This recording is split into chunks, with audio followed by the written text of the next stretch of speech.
বিএনপির কেন্দ্রীয় কার্যালয়ে তারেক রহমান সাধারণ মানুষের পাশে দাঁড়াতে বললেন নেতা কর্মীদের। তেলের চোরাচালান ঠেকানোর কঠোর নির্দেশ সংসদীয় কমিটির সভায়। তীব্র হচ্ছে জ্বালানি তেলের সংকট, মজুদ প্রতিরোধে ডিপোতে বিজিবি মোতায়েন। সিন্ডিকেটকে দুষছেন মন্ত্রী, পাম্পে ট্যাগ অফিসার নিয়োগের সিদ্ধান্ত।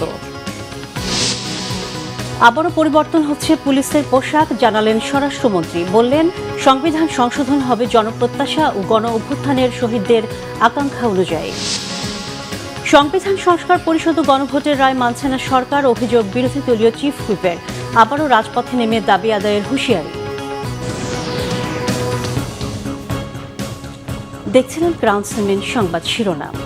প্রধানমন্ত্রী তারেক রহমান বলেছেন, দেশের মানুষ অনেক প্রত্যাশা নিয়ে বিএনপির দিকে তাকিয়ে আছে, তাই নেতাকর্মীদের ধৈর্য ধরার পরামর্শ দেন তিনি। বলেন, দেশে অনেক সমস্যা, এই বিষয়ে মানুষকে বোঝাতে হবে। সেই সাথে সাধারণ মানুষের পাশে দাঁড়াতে নেতাকর্মীদের নির্দেশও দেন প্রধানমন্ত্রী। রিপোর্ট করছেন সিকান্দার রেমান, ভিডিও ধারণ করেছেন জাহাঙ্গীর আলম। প্রধানমন্ত্রী হিসেবে দায়িত্ব নেয়ার পর প্রথমবার নয়াপল্টনে বিএনপির কেন্দ্রীয় কার্যালয়ে যান তারেক রহমান। তার যাওয়াকে কেন্দ্র করে শনিবার দুপুরের পর থেকে নয়াপল্টন ও আশপাশের এলাকায় সাধারণ মানুষের ব্যাপক সমাগম ঘটে।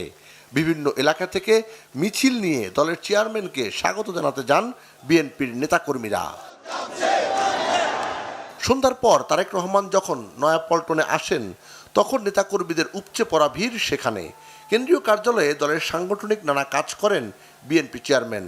এ সময় সাধারণ মানুষের বিরক্তির কারণ না হতে নেতাকর্মীদের নির্দেশ দেন তিনি। আমি আরো দু একদিন আসবো, আমি দেখবো যদি কেউ স্বাভাবিক রেখেছেন তাহলে আমি আসবো, আর যদি কিছু স্বাভাবিক রাখেন না তাহলে কিন্তু এখানে আমার পক্ষে আসা সম্ভব হবে না। কারণ আমি আসলে আপনারা যদি এরকম করেন এলাকার মানুষের সমস্যা হবে। এই দিকে বহু হাজার হাজার মানুষ যা আশা করে তাদের সমস্যা হবে। কাজে আমরা নিশ্চয়ই দেশের মানুষের সমস্যার কারণ হতে চাই না, তাই তো নাকি? হতে চাই না, হতে চায় না। কিন্তু প্রত্যেকটা নেতাকর্মীকে এই ব্যাপারে সচেতন থাকতে হবে, সতর্ক থাকতে হবে। জনগণের সমস্যা সমাধানে নেতাকর্মীদের তাদের পাশে থাকতেও বলেন বিএনপি চেয়ারম্যান। মানুষ অনেক প্রত্যাশা নিয়ে দলের দিকে তাকিয়ে আছে। কাজে এখানে যে সকল নেতাকর্মী আছে, সারা দেশে আমাদের যে সকল নেতাকর্মী আছে, আমাদেরকে ধৈর্য ধরতে হবে, আমাদেরকে আইন শৃঙ্খলার ভিতরে থাকতে হবে এবং আমাদেরকে মানুষের পাশে দাঁড়াতে হবে। মানুষের সমস্যা হয়, কষ্ট হয়, অসুবিধা হয়, সেই জিনিসগুলো করা যাবে না। একই সাথে অনেক সমস্যা আছে দেশে, মানুষকে বোঝাতে হবে, মানুষকে পাশে দাঁড়াতে হবে, মানুষকে ধৈর্য ধারণ করানো শেখাতে হবে বা ধৈর্য ধারণের সহযোগিতা করতে হবে মানুষকে। প্রধানমন্ত্রীর আগমনকে কেন্দ্র করে নয়াপল্টন, ফকিরাপুল, কাকরাইল এলাকায় কঠোর নিরাপত্তা ব্যবস্থা নেওয়া হয়। সিকান্দার রেমান, বাংলা ভিশন, ঢাকা। যারা জ্বালানি তেলের কৃত্রিম সংকট তৈরির চেষ্টা করছে তাদের বিষয়ে কঠোর হতে প্রধানমন্ত্রী তারেক রহমান নির্দেশনা দিয়েছেন বলে জানিয়েছেন চিফ হুইপ নুরুল ইসলাম মনি। আর স্বরাষ্ট্রমন্ত্রী সালাউদ্দিন আহমদ জানান, তেল চোরাচালানের বিষয়ে সরকারের নজরে এসেছে, এসব বন্ধে কঠোর ব্যবস্থা নেওয়া হবে। শনিবার বিএনপির সংসদীয় দলের বৈঠক শেষে এ তথ্য জানান তারা। আহমেদ সারওয়ারের রিপোর্ট। রবিবার থেকে আবার শুরু হবে সংসদের অধিবেশন। এই অধিবেশনকে কেন্দ্র করে শনিবার বিএনপির সংসদীয় দলের সভা ডাকা হয়। বিকাল 4টায় প্রধানমন্ত্রী ও বিএনপির সংসদীয় দলের প্রধান তারেক রহমানের সভাপতিত্বে সভা শুরু হয়। সভায় স্পিকারের সহধর্মিণীর মৃত্যুতে শোক জানিয়ে দোয়া করা হয়। এরপর চলমান জ্বালানি সংকট নিয়ে আলোচনা করা হয়। এছাড়া ঈদে দুর্ঘটনা নিয়েও আলোচনা করা হয় সংসদীয় দলের সভায়।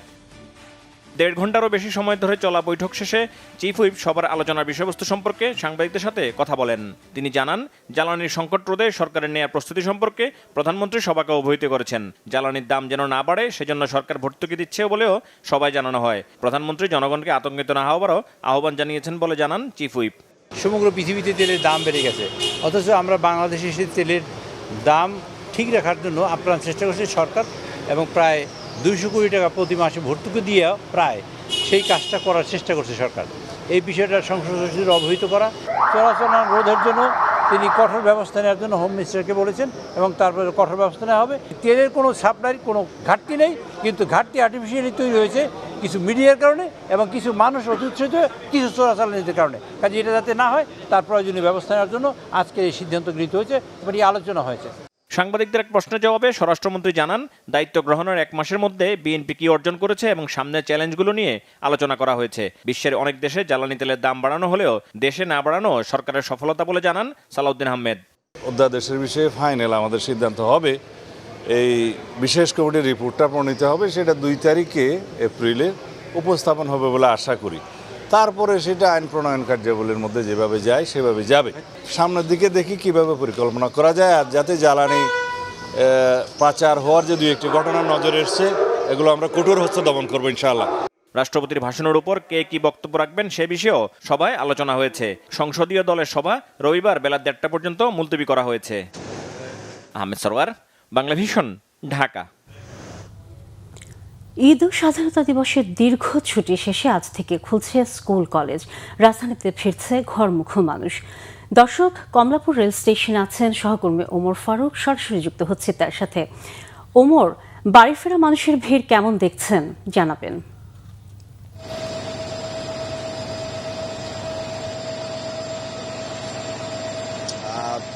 ধন্যবাদ আপনাকে। দেখতে পাচ্ছেন কিছুক্ষণ আগেই কমলাপুর স্টেশনের যে 7 নং প্ল্যাটফর্ম, সেখানে এসে পৌঁছেছে যে মহানগরী প্রভাতী এক্সপ্রেস, সেটি যেটি চট্টগ্রাম থেকে সেরে এসেছে। আপনারা দেখতে পাচ্ছেন যে আসলে যে দীর্ঘ ঈদের ছুটি কাটিয়ে আজকে যে বিভিন্ন যে অফিস আদালত রয়েছে সেগুলো কিন্তু পুরোদমে আজকে থেকেই সেগুলোর কার্যক্রম শুরু হয়েছে। ফলে যারা কর্মব্যস্ত মানুষ তারা কিন্তু কর্মে যোগদানের লক্ষ্যে তারা কিন্তু আগ থেকে আসা শুরু করেছে। তবে আজকে কিন্তু মানুষের বেশ তারা আমরা দেখতে পেয়েছি এবং সকাল থেকেই আমরা এখানে লক্ষ্য করেছি যে বেশ কয়েকটি জেলা থেকে কিন্তু ট্রেন সেরে এসেছে এবং মানুষের কিন্তু আমরা সড়ক উপস্থিতি দেখতে পেয়েছি। এবং তারা যেটি বলছেন যে আসলে আজকে যে তাদের যে মানে ঈদযাত্রা, অর্থাৎ তাদের জেলা থেকে যে কর্মস্থলে ফেরা, সেটি তারা বলছেন যে আসলে নির্বিঘ্নেই হচ্ছে। এবং আমরা সকাল থেকে দেখেছি নীলসাগর এক্সপ্রেস সেরে এসেছে এবং মহানগর এক্সপ্রেস কিছুক্ষণ আগেই আসলো এবং চিলাহাটি থেকে একটি ট্রেন সেরে এসেছে এবং এছাড়াও আমরা দেখেছি ধূমকেতু রাজশাহী থেকে এসেছে। তো আমার কাছে কমলাপুর রেল স্টেশন থেকে এই ছিল সবশেষ। ওমর, ধন্যবাদ আপনাকে। জ্বালানি তেল সংগ্রহে ভোগান্তি কমছে না। শনিবারও লম্বা লাইন দেখা গেছে রাজধানীর পেট্রোল পাম্পগুলোতে। তেল না থাকায় ভোর থেকে পাম্পের সামনে লাইনে দাঁড়ানো অনেকে। পাম্প সংশ্লিষ্টরা বলছেন, ডিপো থেকে কোটা পদ্ধতিতে তেল সরবরাহ করায় গ্রাহকদের চাহিদা মিটছে না। সকাল 7টা থেকে বিকাল 3টা পর্যন্ত ডিপো থেকে তেল নিতে পারবেন ডিলাররা। নাবিল জাহাঙ্গীরের রিপোর্ট। রাজধানীর পাম্পগুলোর সামনে তেল সংগ্রহে লম্বা লাইন এখন প্রতিদিনের চিত্র। যুক্তরাষ্ট্র ইরান যুদ্ধের ফলে বিশ্বব্যাপী সৃষ্ট তেল সংকট ভোগাচ্ছে বাংলাদেশকেও। বিজয় সরণির ট্রাস্ট ফিলিং স্টেশনের সামনে এই লাইন শুরু হয়েছে ভোর থেকে। তেল না থাকায় বিক্রি বন্ধ রেখেছে কর্তৃপক্ষ। এখানে সকাল 7:30 থেকে এখন পর্যন্ত আসি, 3-4 ঘন্টার উপরে এলো। ওনারা বলতেছে যে 2টার দিকে দিবে, এখন আসলে 2টার দিকে দিবে না 3টার দিকে দিবে এটা বলা যাচ্ছে না। আমি সকাল 6:30 থেকে এখানে এসেছি, সকাল 8টার মধ্যে অ্যাটেন্ডেন্স দিয়েছি অফিসের জন্য। বাইক এখানে রেখে তালা মেরে তারপরে গেছি অ্যাটেন্ডেন্স দিতে বাড্ডাতে। আমি একটা জেনারেল ম্যানেজারে জব করি, আমার অর্ডারের জন্য বিভিন্ন হাউসে বাইং হাউসে যাইতে হয়, বাইরের সঙ্গে কথা বলতে হয়, আমি যাইতে পারি নাই। পাম্প সংশ্লিষ্টরা বলছেন, ডিপো থেকে পাম্প প্রতি নির্দিষ্ট পরিমাণ তেল সরবরাহ করায় গ্রাহকদের ভোগান্তিতে পড়তে হচ্ছে। কোটা সিস্টেম করে ফেলছে, আমাদেরকে যতটুকু বরাদ্দ দেয় ততটুকু আমরা নিয়ে আসি, এর বেশি আমাদেরকে দিতে যাচ্ছে না। আমাদের কোনো রেশনের সিস্টেম, আমরা গ্রাহকরে পর্যাপ্ত পরিমাণে গাড়ি ফুল করে আমরা দিচ্ছি। যেসব পাম্পে তেল আছে সেখানেও দেখা গেছে লম্বা লাইন। জ্বালানি তেল কিনতে অপেক্ষা করতে হচ্ছে ঘন্টার পর ঘন্টা। তেলের সংকট নাই, সংকটটা হলো আমাদের মনের সংকট। আমি আজকে 600 টাকা তেল পেয়েছি, আমি কেন সেকেন্ড টাইম ফেরত দিয়ে আবার দাঁড়ালাম এখানে ট্যাঙ্কে ভরার জন্য? আরেকজনকে সুযোগ করে দিই, আমরা আসলে সুযোগ তৈরি করতে দিচ্ছি না, এটা হলো আমাদের মেন সমস্যা। আমি এর আগে প্রায় 5-6টা পাম্পে গেছি, একটা পাম্পে তেল পাই নাই। আর এখানে এসে দেখতেছি আপনার এই পাম্পে তেল আছে, কিন্তু এখন ওরকমভাবে অনেক বড় সিরিয়াল দেখতেছি আর কি। এদিকে জ্বালানি তেলের নিরাপত্তা ও নিরবচ্ছিন্ন সরবরাহ নিশ্চিতে বেশ কিছু ডিপোতে বিজিবি মোতায়েনের সিদ্ধান্ত নিয়েছে সরকার। নাবিল জাহাঙ্গীর, বাংলা ভিশন, ঢাকা।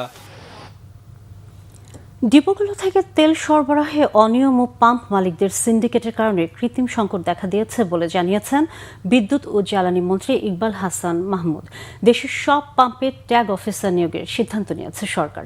সিরাজগঞ্জে বাঘাবাড়ির তেল ডিপো সহ বিভিন্ন পাম্পে শুক্রবার রাতভর অভিযানকালে তিনি কথা বলেন। ডিপোগুলোতে অভিযান ও পরিদর্শন শেষে ডিপোর কর্মকর্তাদের নিয়ম মেনে তেল সরবরাহের নির্দেশনা দেন মন্ত্রী। বলেন, অভিযান অব্যাহত থাকবে, খুব দ্রুত পরিস্থিতি স্বাভাবিক হবে বলেও জানান মন্ত্রী। অভিযানে উপস্থিত ছিলেন জেলা প্রশাসক মোহাম্মদ আমিনুল ইসলাম ও ডিডিএলজি মোহাম্মদ কামরুল ইসলাম সহ ঊর্ধ্বতন কর্মকর্তারা। এই ডিপো থেকে তেলও বেরিয়ে যাচ্ছে। তেল বেরিয়ে যাওয়ার পরে তাও আমরা দেখছি যে হাহাকার, যে দেশে তেল নাই। এইটাকে কীভাবে সুষম করা যায়, কিভাবে তেলগুলোকে দিলে এই কথাগুলো বলতে না পারে, সেইটা ডিপোতে এসে ডিপোদের যারা ডিপো ইনচার্জ আছে তাদের সাথে আলোচনা করলাম। আলোচনা করে তাদেরকে নির্দেশনা দিলাম যেন প্রত্যেকটা পাম্পে তেল যায় এবং সেই তেল যেন প্রত্যেকটা পাম্পে ঠিক মতো তেল যাবে।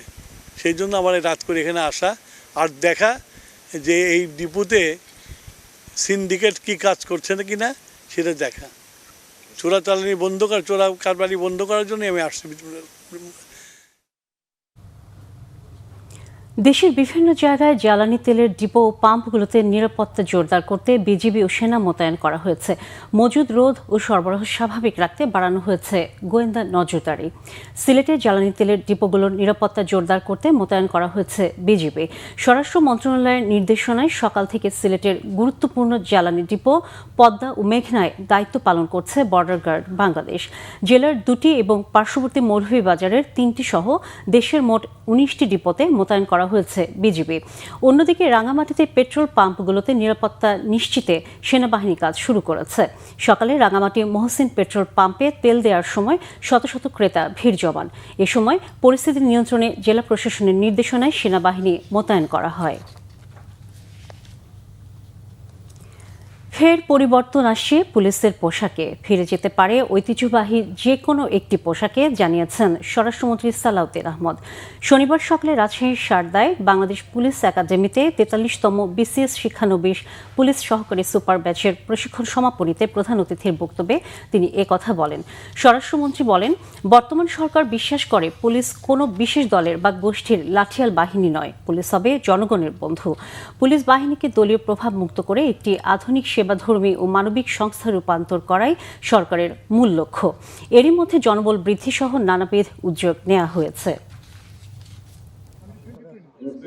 বর্তমানের যে পোশাক, এই পোশাকে পুলিশ বাহিনী সন্তুষ্ট নয়।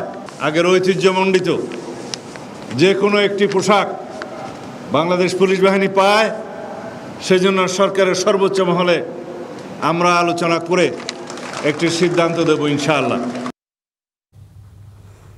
সংবিধান সংস্কার পরিষদ ও গণভোটের রায় মানছে না সরকার, অভিযোগ করেছেন জাতীয় নাগরিক পার্টির আহ্বায়ক ও বিরোধী দলীয় চিফ হুইপ নাহিদ ইসলাম। দাবি আদায়ে আবারও রাজপথে নামার হুঁশিয়ারি দিয়েছেন তিনি। শনিবার বিকালে নারায়ণগঞ্জ শহরের কলেজ রোড এলাকায় এনসিপির প্রথম জেলা ও মহানগর সাধারণ সভায় তিনি কথা বলেন। নাহিদ বলেন, সরকারি দল গণরায় মানছে না, তারা সংবিধানকে নিজেদের মতো করে ব্যাখ্যা করছে। তিনি অভিযোগ করে বলেন, আওয়ামী লীগের মতো এই সরকারও নিজেদের পক্ষে গেলে সংবিধানের পক্ষে আর বিপক্ষে গেলে সংবিধানের পক্ষে নয়, এমন দ্বিচারিতা করছে। আওয়ামী লীগ যেভাবে সংসদকে কবজা করে সংবিধানকে দলীয়করণ করেছিল, একই প্রবণতা বর্তমান সরকারের মধ্যেও দেখা যাচ্ছে বলে অভিযোগ করেন নাহিদ ইসলাম। এখন তারা সংবিধানের দোহাই দিচ্ছে, সংবিধানের দোহাই দিয়ে তারা গণভোটের আদেশকে অস্বীকার করছে।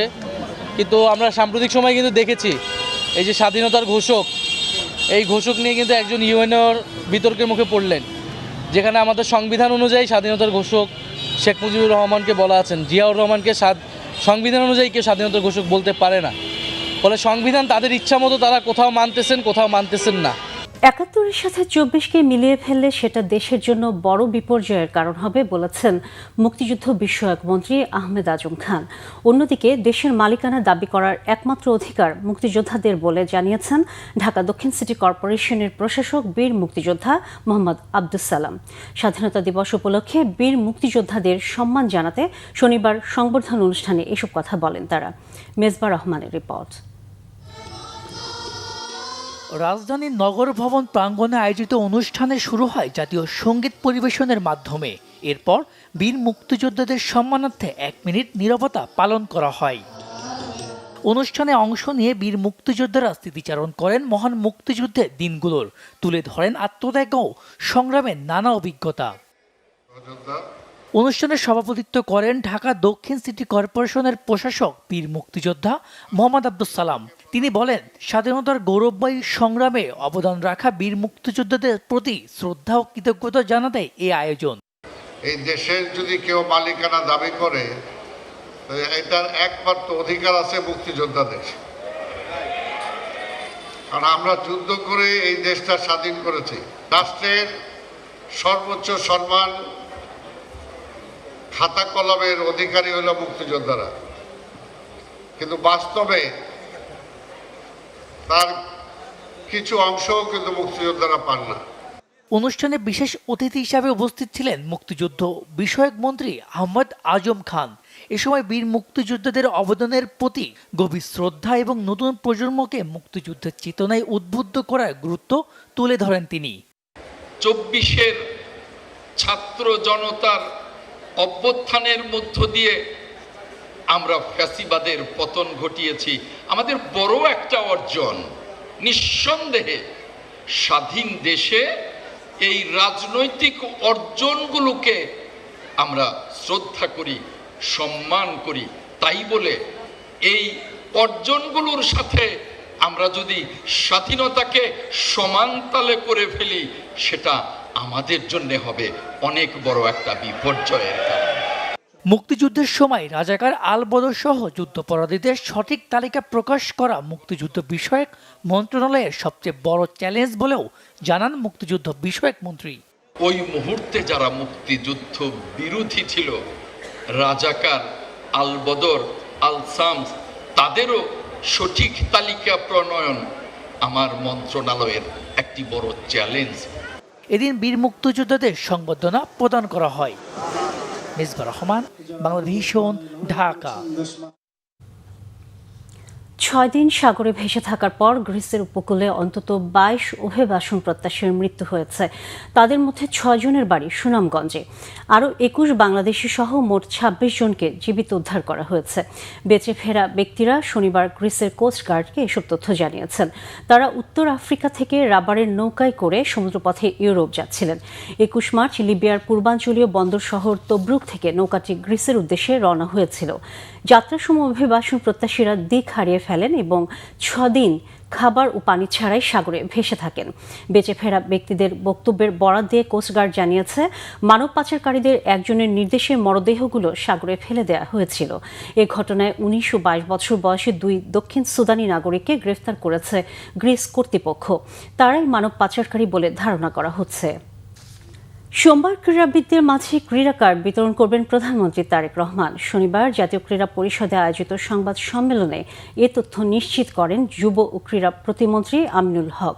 তিনি বলেন, স্পোর্টসকে পেশা হিসেবে নিতে এবং খেলোয়াড়দের পরিবারকে ভরসা দিতে জাতীয় পর্যায়ের খেলোয়াড়দের ভাতার আওতায় আনা হচ্ছে। খেলোয়াড়দের ক্রীড়া কার্ডের পাশাপাশি গত ১ বছরে বাংলাদেশের হয়ে আন্তর্জাতিক অঙ্গনে সাফল্য বয়ে আনা ক্রীড়াবিদদের সম্মাননা দেওয়া হবে। স্পোর্টসকে সমান গুরুত্ব দিচ্ছি। জাতীয় ক্রীড়াবিদ যারা রয়েছে, আমরা প্রাথমিক পর্যায়ে আমাদের যেহেতু ৩০শে মার্চ আমাদের মাননীয় প্রধানমন্ত্রী তিনি আনুষ্ঠানিকভাবে ক্রীড়া ভাতা প্রদান কার্যক্রম উদ্বোধন করতে যাচ্ছেন এবং সেই উদ্বোধনী অনুষ্ঠানে তিনি সকল খেলোয়াড়দেরকে বেতন কাঠামোর আওতায় নিয়ে আসবেন। পাশাপাশি আমাদের ক্রীড়া কার্ড প্রদান করা হবে এবং ২৫ জানুয়ারি থেকে শুরু করে আজকে পর্যন্ত যারা সাফল্য অর্জন করেছে তাদেরকে আমরা পুরস্কৃত করব। সংবাদ শেষ করব ক্রাউন সিমেন্ট শিরোনামগুলো আরেকবার জানিয়ে। বিএনপির কেন্দ্রীয় কার্যালয়ে তারেক রহমান সাধারণ মানুষের পাশে দাঁড়াতে বললেন নেতাকর্মীদের। তেলের চোরাচালান ঠেকানোর কঠোর নির্দেশ সংসদীয় কমিটির সভায়। তীব্র হচ্ছে জ্বালানি তেলের সংকট, মজুদ প্রতিরোধে ডিপোতে বিজিবি মোতায়েন, সিন্ডিকেটকে দুষছেন মন্ত্রী, পাম্পের ট্যাগ অফিসার নিয়োগের সিদ্ধান্ত। আবারও পরিবর্তন হচ্ছে পুলিশের পোশাক, জানালেন স্বরাষ্ট্রমন্ত্রী। বললেন সংবিধান সংশোধন হবে জনপ্রত্যাশা ও গণ অভ্যুত্থানের শহীদদের আকাঙ্ক্ষা অনুযায়ী। সংবিধান সংস্কার পরিষদ ও গণভোটের রায় মানছে না সরকার, অভিযোগ বিরোধী দলীয় চিফ হুইপের। আবারও রাজপথে নেমে দাবি আদায়ের হুঁশিয়ারি।